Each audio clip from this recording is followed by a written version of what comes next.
सबको नमस्कार। सबसे पहले तो कुछ नई दायित्व वाले लोग हैं तो मैं परिचय करवा दूं ताकि आपको भी सुविधा रहेगी। श्रीमान मनसुख भाई मांडविया वे अभी हमारे नए हेल्थ मिनिस्टर बने हैं। उनके साथ एमओएस के रूप में डॉक्टर भारती पवार जी भी बैठी हैं। वो हमारे हेल्थ विभाग में एमओएस के रूप में काम कर रही है। दो और लोग हैं जिनका आपका संबंध रेगुलर रहने वाला है।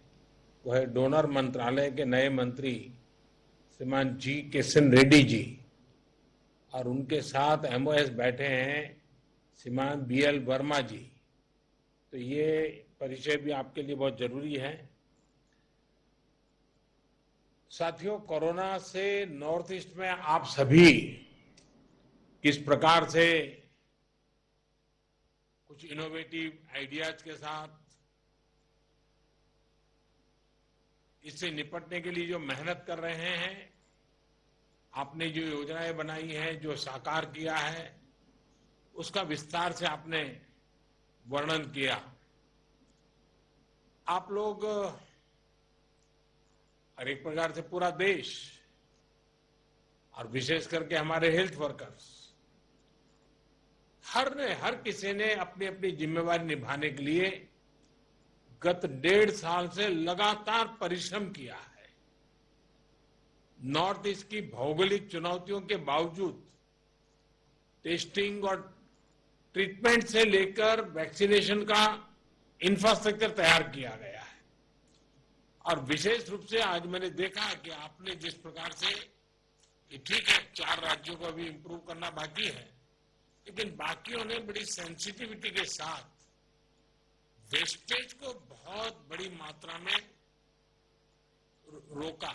इतना ही नहीं, आपने हर वायरल में से मैक्सिमम यूटिलिटी का भी काम किया और एक प्रकार से आपने प्लस प्रयास किया। तो मैं आपके इस प्रयास को, और खास करके जो हमारे मेडिकल फील्ड के लोग हैं जिन्होंने ये कुशलता दिखाई है, मैं उस टीम को बहुत बधाई देता हूं, क्योंकि वैक्सीनेशन में वैक्सीन का इतना महत्व है और उसको इस प्रकार से पूरी तरह सेंसिटिविटी से हैंडल किया है। इसलिए मैं आपके सभी हेल्थ सेक्टर में काम करने वाले साथियों को बधाई देता हूं। और जिन 4 राज्यों में अभी कुछ कमी महसूस हो रही है, वहां पर भी बहुत अच्छे ढंग से इस काम को किया जाएगा, ऐसा मुझे पूरा विश्वास है। साथियों, वर्तमान परिस्थिति से हम सब भली भांति परिचित हैं। कोविड की दूसरी लहर के दौरान अलग अलग सरकारों द्वारा मिलकर जो सामूहिक प्रयास किए हैं और उसका परिणाम भी दिख रहा है। लेकिन नॉर्थ ईस्ट के कुछ जिले ऐसे हैं जहां संक्रमण के मामलों में बढ़ोतरी दर्ज की जा रही है। इन संकेतों को हमें पकड़ना होगा। हमें और सतर्क रहने की जरूरत है और लोगों को भी लगातार सतर्क करते रहना पड़ेगा। संक्रमण को फैलने से रोकने के लिए हमें माइक्रो लेवल पर और सख्त कदम उठाने होंगे। और अभी हेमंता जी बता रहे थे कि उन्होंने लॉकडाउन का रास्ता नहीं चुना, माइक्रो कंटेनमेंट जोन का रास्ता चुना। 6000 से अधिक माइक्रो कंटेनमेंट जोन बनाए। इसके कारण रिस्पॉन्सिबिलिटी तय हो सकती है। उस माइक्रो कंटेनमेंट के जोन का जो इंचार्ज होगा उसे पूछ सकते भाई कैसे गड़बड़ हुआ, क्यों नहीं हुआ, कैसे अच्छा हुआ। इसलिए जितना जोर माइक्रो कंटेनमेंट जोन पर हम लगाएंगे, हम इस परिस्थिति से जल्दी बाहर आएंगे। और बीते 1.5 साल में जो अनुभव हमें मिले हैं, जो बेस्ट प्रैक्टिसेस हमने देखी है, हमें उसका भी पूरा इस्तेमाल करना होगा। देश के अलग अलग राज्यों ने भी नए नए इनोवेटिव तरीके चुना है। आपके राज्य में भी कुछ जिले होंगे, कुछ गांव होंगे, कुछ अफसर होंगे जिन्होंने बड़े इनोवेटिव तरीके से इन चीजों को हैंडल किया होगा। ये बेस्ट प्रैक्टिसेस को आइडेंटिफाई करके उसको जितना ज्यादा हम प्रचारित करेंगे, हमें सुविधा होगी। साथियों, हमें कोरोना वायरस के हर वेरिएंट पर भी नजर रखनी होगी, क्योंकि ये बिल्कुल बहुरूपिया है, बार बार अपने रंग रूप बदल देता है और उसके कारण हमारे लिए भी चुनौतियां खड़ी करता है। और इसलिए हमें हर वेरिएंट पर बहुत बारीकी से नजर रखनी पड़ेगी। म्यूटेशन के बाद ये कितना परेशान करने वाला होगा, इस बारे में एक्सपर्ट्स लगातार स्टडी कर रहे हैं। पूरी टीम हर बदलाव पर नजर कर रही है। ऐसे में प्रिवेंशन और ट्रीटमेंट ये बहुत जरूरी है। इन दोनों से जुड़े उपायों पर ही हमें हमारी पूरी शक्ति लगानी है, पूरा फोकस इन्हीं चीजों पे करना है। वायरस का प्रहार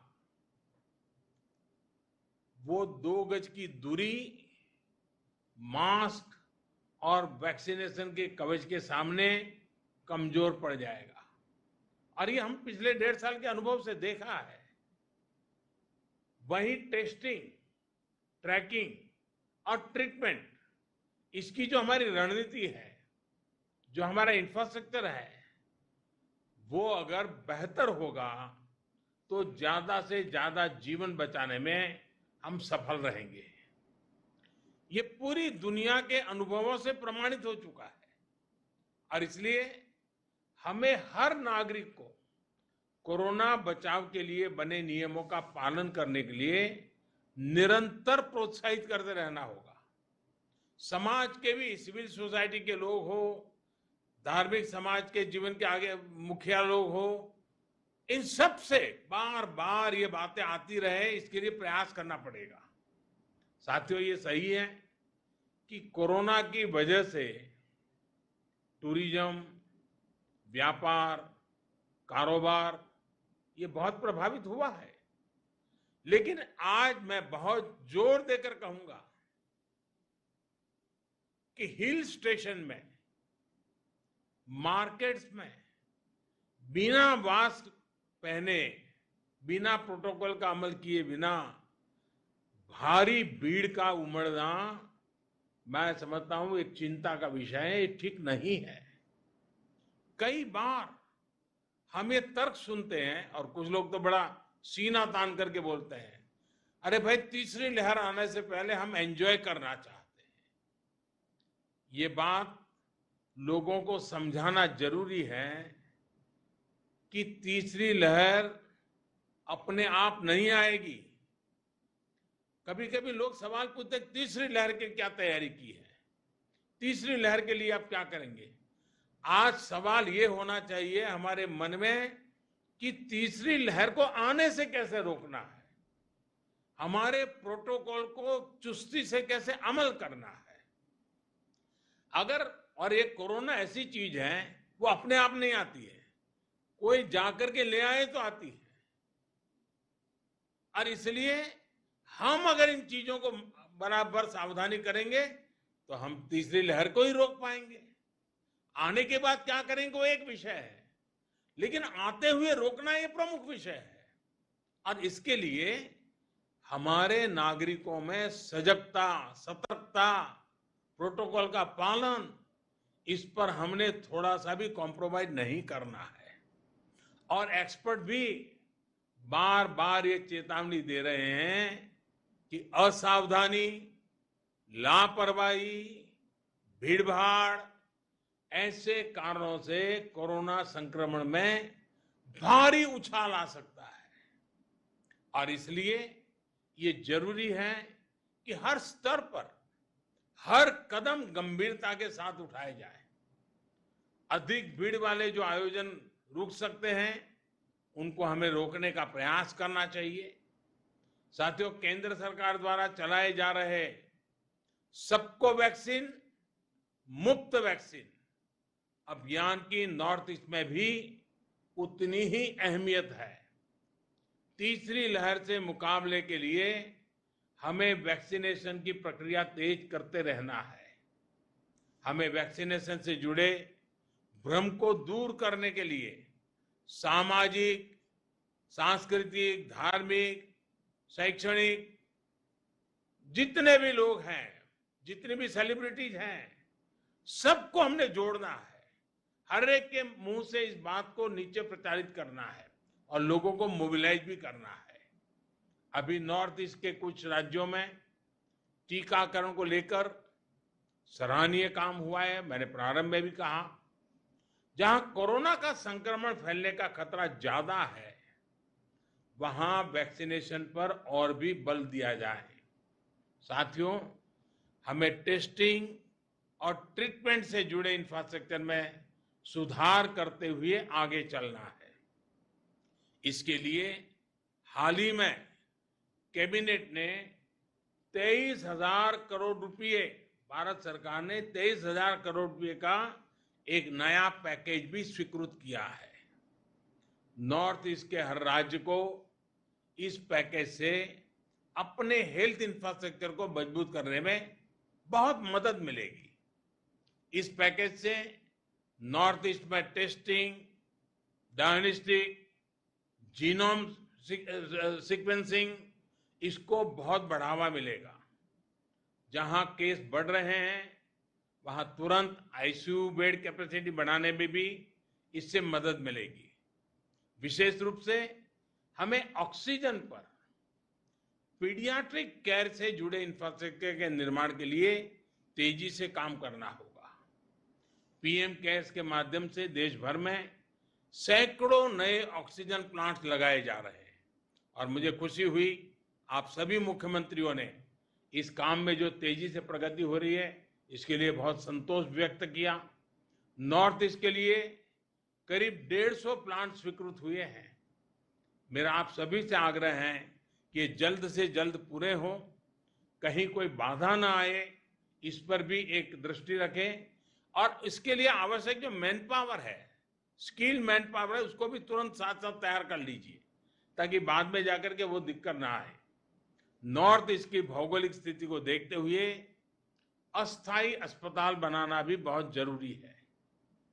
एक और अहम विषय है, जैसे मैंने प्रारंभ में कहा और फिर भी एक मैंने उल्लेख किया, ट्रेन मैन पावर का। जो ऑक्सीजन प्लांट लग रहे हैं, जो आईसीयू वार्ड बन रहे हैं, जो नई मशीनें ब्लॉक स्तर के अस्पतालों तक पहुंचाई जा रही हैं, उनको सुचारू रूप से चलाने के लिए ट्रेन मैन पावर भी आवश्यक है। इससे जुड़ी जो भी मदद आपको चाहिए, केंद्र सरकार वो उपलब्ध कराएगी।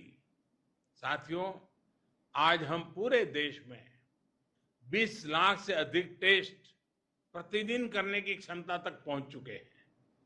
नॉर्थ ईस्ट के हर जिले में, विशेष रूप से अधिक प्रभावित जिलों में, टेस्टिंग इंफ्रास्ट्रक्चर को प्राथमिकता के आधार पर बढ़ाना होगा। यही नहीं, रैंडम टेस्टिंग के साथ साथ हम क्लस्टर वाले ब्लॉक में एग्रेसिव टेस्टिंग करें, इसको लेकर भी हमें जरूरी कदम उठाने चाहिए।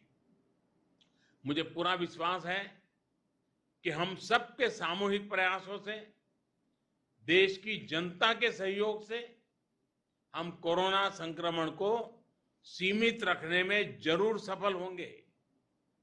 मैं फिर एक बार आज विस्तार से नॉर्थ ईस्ट की चर्चा करके बहुत स्पेसिफिक विषयों पर हम चर्चा कर पाए। मुझे विश्वास है कि इन चीजों से आने वाले दिनों में नॉर्थ ईस्ट में जो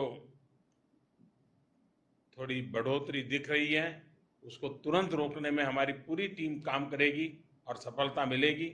एक बार फिर से आप सबका बहुत बहुत धन्यवाद और मेरी आपको बहुत शुभकामनाएं हैं। जल्दी से मेरे नॉर्थ ईस्ट के भाई बहन कोरोना से मुक्ति का आनंद ले। माननीय प्रधानमंत्री जी, धन्यवाद। हम यहाँ पर मीटिंग समाप्त करते हैं।